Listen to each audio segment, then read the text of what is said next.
오늘 함께 나눌 하나님 말씀은 마가복음 13장 14절로 23절까지 말씀입니다.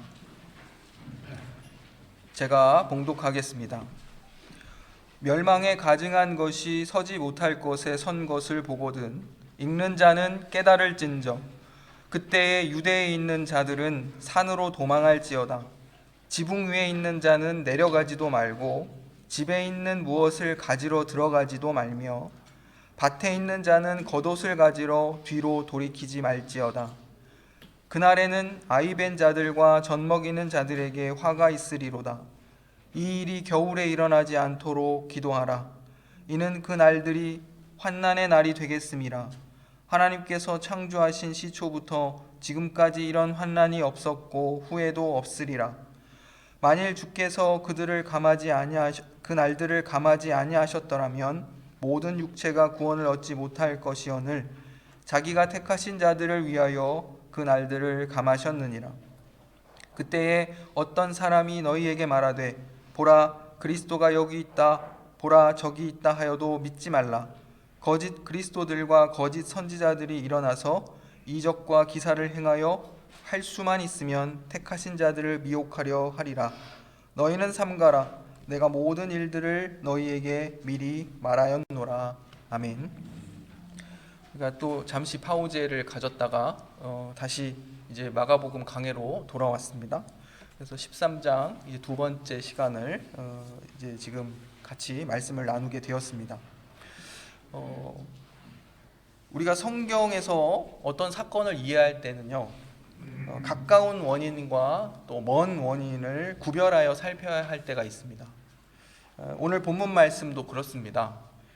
예수님은 지금 이제 13장 1절로 4절에서 우리가 이미 살펴보았지만 예수님께서 제자들에게 이제 5절 이후부터 이 13장 끝까지 말씀하시기를 예루살렘 성전이 파괴될 것과 그리고 그 파괴될 때가 어떤 징조가 일어나는지 그리고 그때는 언제인지 이것에 대해서 가르치시는 중입니다. 그래서 성전 파괴의 원인은 이미 앞서 우리가 살펴본 것처럼 이제 가까운 원인과 먼 원인을 구별하여서 우리가 살펴볼 필요가 있는 것입니다. 가까운 원인이라고 하면 당대의 예루살렘 성전에 이제 하나님이 기대하시는 그런 참된 경건의 열매 이것이 없었습니다. 하나님을 경외하는 것이 찾아보기 힘든 그런 상황이었다 이런 말씀입니다. 성전에서 예배가 안 드려졌다 제사가 없었다 이런 뜻이 아니라 성전에서는 때때마다 또 절기마다 수많은 제물이 드려졌습니다. 그리고 수많은 사람들이 하나님께 나와서 그 일들을 행하였습니다.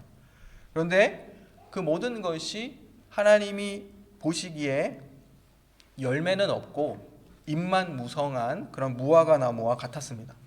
그래서 기억하시죠? 마가복음 11장 15절 이후에 보시면 예수님께서 12절부터 보시면 예수님께서 무화과 나무를 저주하시는 사건이 있고 그 다음에 성전에 들어가셔서 성전을 청결케 하시는 그런 사건들이 있었습니다. 그래서 성전이 이런 열매는 없고 하나님께서 찾으시는 열매는 없고 잎만 무성한 그러한 모습으로 존재하고 있었다 이렇게 말씀드렸습니다. 유대 종교 지도자들은 성전과 하나님을 이용해서 자신들의 배를 불리는 그런 강도, 이 강도는 역도라고도 번역할 수 있다고 말씀드린 바 있습니다. 역도들과 같았습니다. 그러니까 하나님이 받으셔야 될 영광을 찬탈한 하나님 나라의 역도들과 같은 자들이었다 이렇게 말할 수 있는 겁니다. 하나님께서는 이 부패하여 강도의 소굴이 되어버린 성전을 이제 심판하시겠다 이렇게 말씀하시는 겁니다. 이것이 예수님을 통해서 지금 전달되는 것입니다. 사실 결정적인 이 성전의 심판 원인은 이 성전의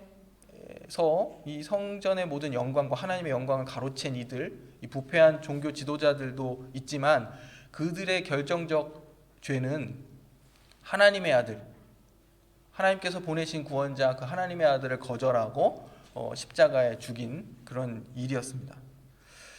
이것이 성전 심판에 가까운 원인입니다. 직접적 원인이라 이렇게 볼 수 있는 것이죠.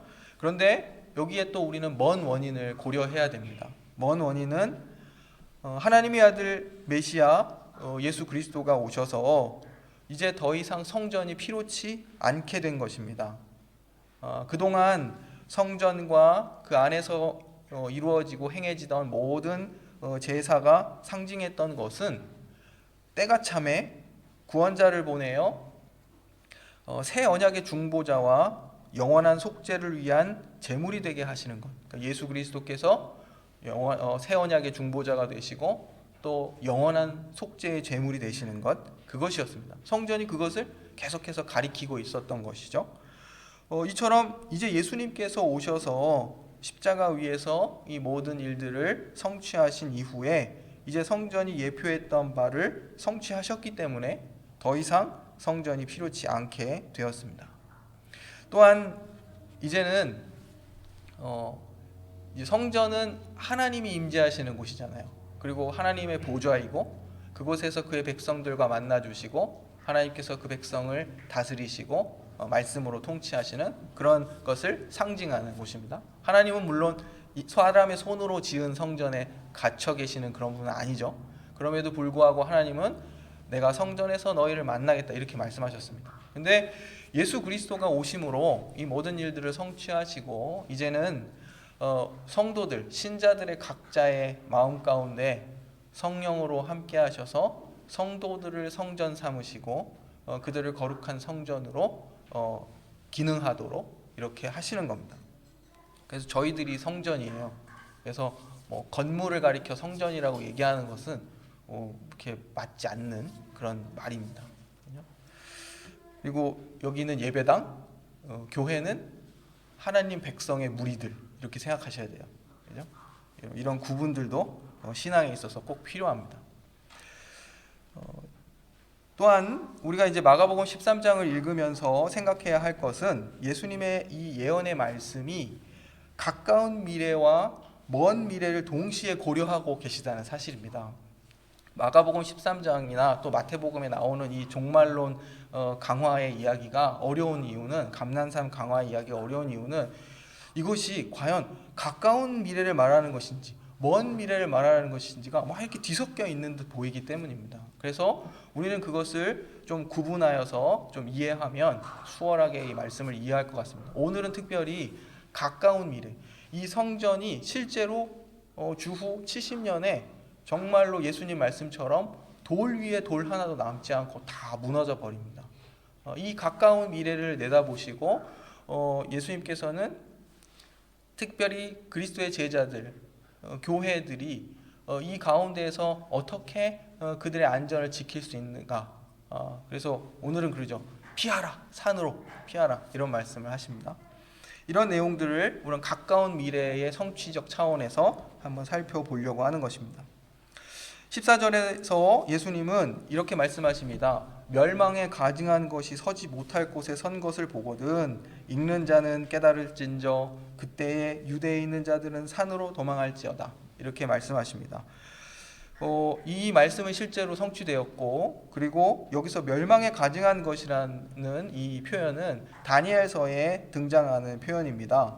그래서 다니엘서의 이 표현들은 실제로 역사 속에서 성취되는데 어떻게 되냐면 그 그리스 제국이 이렇게 분열하고요.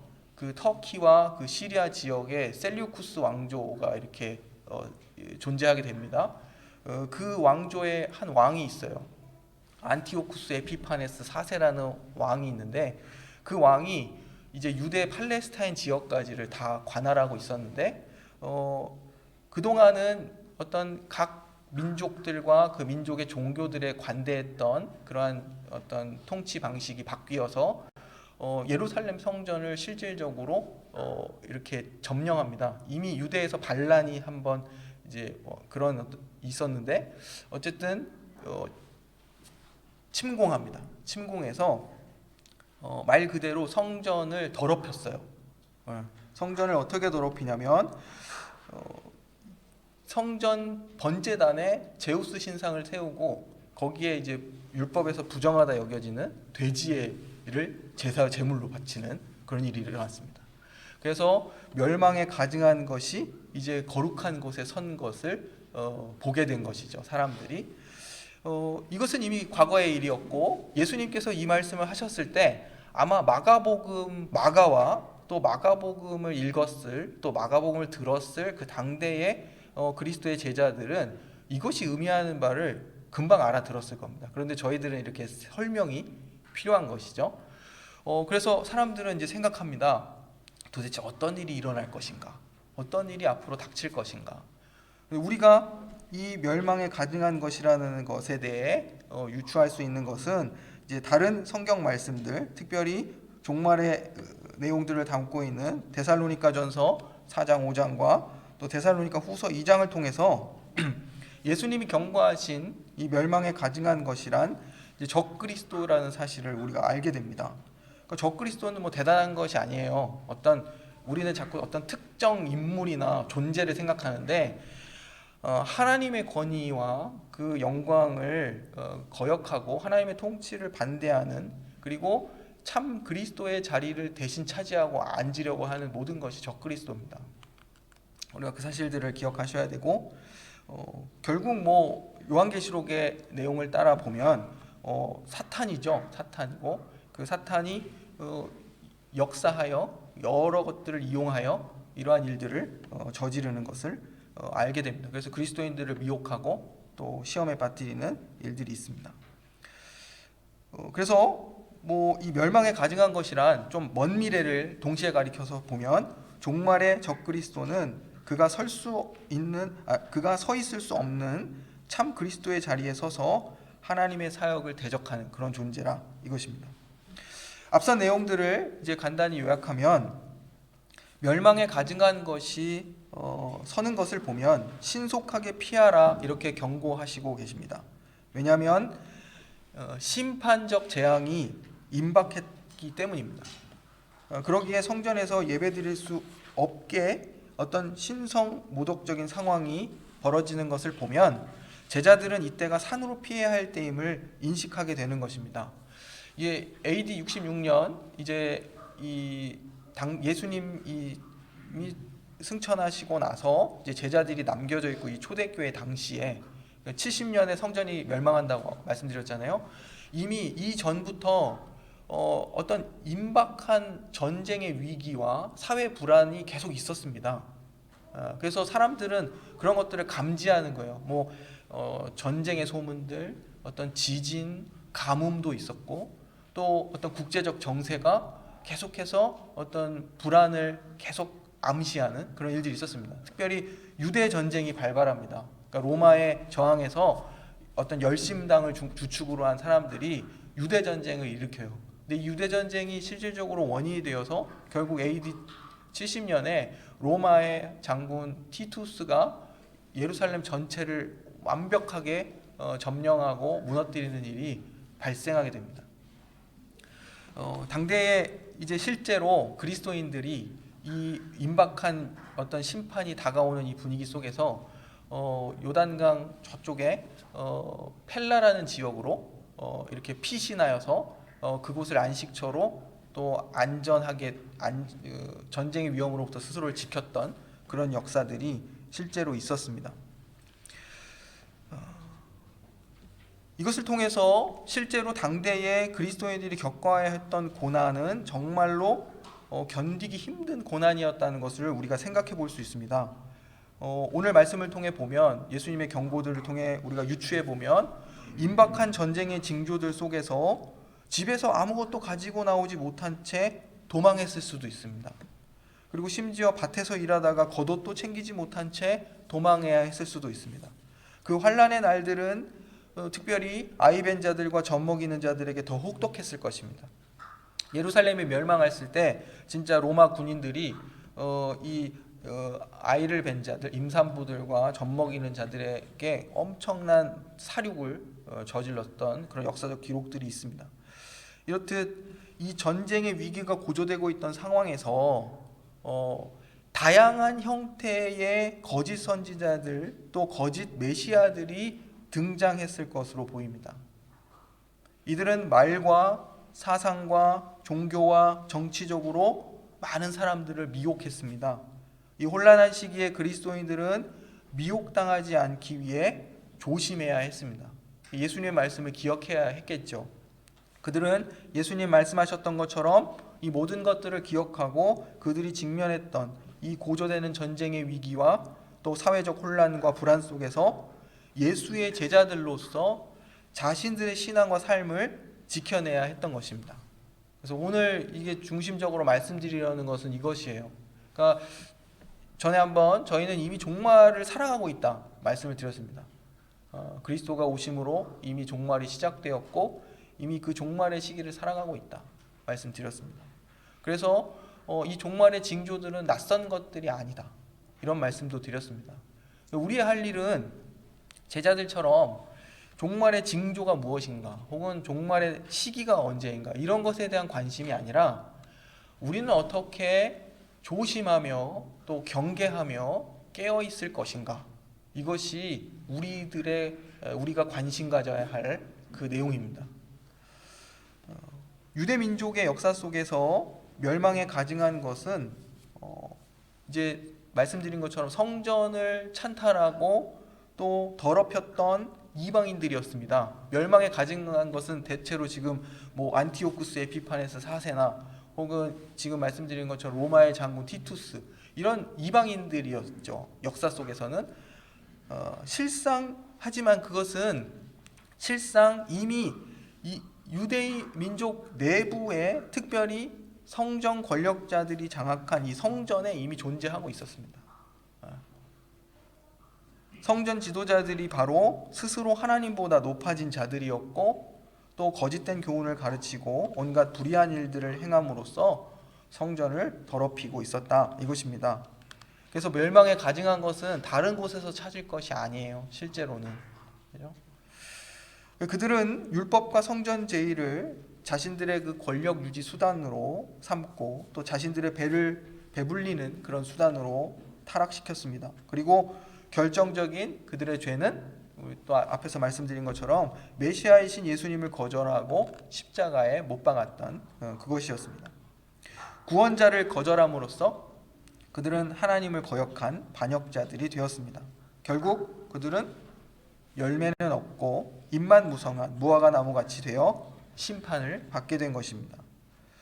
우리 역시 이제 종말을 살아가고 있는데 이 시대에 수많은 소문들과 사상들과 종교와 어떤 정치 이념들 그리고 어떤 급속히 변화하는 사회적 규범, 어떤 전통 이런 것들 속에서 많은 미혹을 받고 있고 대단히 어떤 가치관의 혼란을 경험하고 있습니다.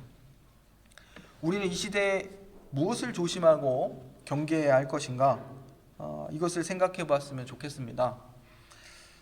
가장 먼저 우리가 멸망에 가증한 것, 즉 말씀드린 것처럼 스스로 하나님보다 높아진 것들을 경계해야 하는데 그것은 이 세상에서 현재 가장 큰 힘을 가지고 있는 물질, 즉 돈이라 이렇게 생각이 듭니다.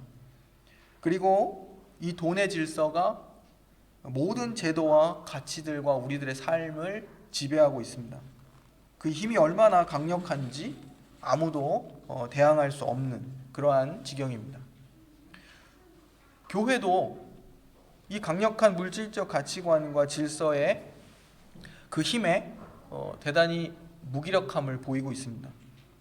제자들이 예루살렘 성전을 보면서 그 성전의 웅장함과 그 화려함에 도취되었던 것처럼 이 시대의 많은 교회들도 물질적인 가치관에 물들어서 교회의 참된 기능보다 교회가 가지고 있는 어떤 성도의 수, 또 헌금, 그리고 교세, 그리고 그들이 가지고 있는 어떤 세련됨, 이런 것들을 자랑하고 싶어합니다. 거짓 종교 지도자들이 또 교회를 이렇게 사유화하고 또 그 교회를 하나님의 어떤 그리스도의 몸으로서 여기질 않고 그것을 자기들의 수단으로 삼는 그러한 큰 죄를 저지르고 있습니다. 신자들의 삶도 하나님을 경외하고 또 그리스도의 제자로 살기보다는 세상에서 살아남는 지혜와 능력을 얻는 것에 더 관심이 많을 때가 많습니다. 오늘 봉헌 본문 말씀입니다. 이러므로 하나님이 미혹의 역사를 그들에게 보내사 거짓 것을 믿게 하심은 진리를 믿지 않고 불의를 좋아하는 모든 자들로 하여금 심판을 받게 하려 하심이라. 주께서 사랑하시는 형제들아, 우리가 항상 너희에 관하여 마땅히 하나님께 감사할 것은 하나님이 처음부터 너희를 택하사 성령의 거룩하게 하심과 진리를 믿음으로 구원을 받게 하심이니, 이를 위하여 우리의 복음으로 너희를 부르사 우리 주 예수 그리스도의 영광을 얻게 하려 하심이니라. 아멘. 이런 미혹과 위기 속에서 모든 불의한 것들에 대한 하나님의 심판이 있음을 우리는 기억해야 됩니다.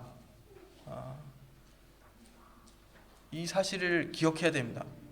불의한 것에 대한 하나님의 심판이 있다. 우리는 하나님의 심판을 간과할 때가 많습니다. 이것을 기억해야 하고, 그리고 하나님의 교회 또 하나님의 백성들은 그들이 받은 구원을 기억하여서 우리가 어떠한 존재와 어떠한 사명으로 부름받았는지를 기억해야 합니다. 이렇게 하나님의 심판과 우리의 구원을 기억하여서 우리를 지배하려고 하는 이 거대한 만몬의 질서에 지지 않게 되기를 소망합니다. 사방이 둘러싸인 것 같은 답답함 속에서도 하나님께서 신자들의 마음을 위로해 주시고 모든 선한 일과 말에 더욱 굳세게 해주실 것을 약속하셨습니다. 그리하여 하나님께서 모든 일에 우리 모두가 하나님 경외를 잃지 않고 또 인간성을 잃지 않도록 우리를 지켜주실 것을 믿습니다. 앞서 이제 좀 복잡한 본문들을 전하면서 신경 쓰였던 것은 이 본문을 이렇게 나름 잘 이해할 수 있도록 구분하고 또 면밀히 살피는 것 중요한 일입니다. 하지만 여기서 더 나아가서 종말을 살아가고 있는, 마지막 때를 살아가고 있는 하나님의 백성들로서 우리들은 이 시대가 미혹하는 여러 가지 이러한 위협과 미혹들 속에서 우리 자신을 얼마나 잘 지켜내고 있는지, 이러한 질문을 꼭 던지고 싶었습니다. 그래서 대표적인 어떤 멸망에 가증한 것이라고 여겨지는 어떤 물질, 즉 어떤 돈, 어떤 만몬의 질서에 대해서 간단히 말씀을 드렸지만 실상 하나님보다 더 높아진 것, 우리의 삶에 우상으로 자리 잡고 있는 많은 것들이 있습니다. 또 한편 그것을 두려워하라는 것이 아니라 하나님의 자녀들은 어떠한 환경과 위협 속에서도 마치 좋은 땅에 뿌려진 씨앗과 같이 반드시 열매를 맺는 그런 존재들입니다. 그것을 하나님께서 약속하셨습니다. 저희들이 할 일은 이렇듯 하나님의 약속을 붙들고 그리고 민감하게 우리가 살아가는 이 시대를 바라볼 수 있어야 됩니다. 오늘 독일에 이제 선거가 있는데요. 여러 화두들이 있습니다. 사회적인 문제부터 시작해서 환경의 문제, 여러 문제들이 있습니다. 저희들이 그것들을 다 알지 못하지만 중요한 것은 하나님 나라의 가치관과 또 하나님의 성품에 맞는 어떤 이해와 결정들, 이런 것들을 우리가 할 수 있어야 됩니다. 우리 개인의 유불리와 어떤 우리 공동체의 유불리, 이런 차원을 떠나서 하나님 나라의 시각과 가치관으로서 이 세상을 바라볼 수 있고 또 거기에 속거나 혹은 동조하거나 우리 자신을 내어 맡기는 그러한 것으로부터 좀 더 하나님의 백성답게 좀 주체적인 우리 자신의 어떤 입장을 갖게 되는 것이 필요하다, 이런 말씀을 드립니다. 이렇게 복잡하게 말씀드렸지만 예수의 제자들은 하나만 잘하면 됩니다.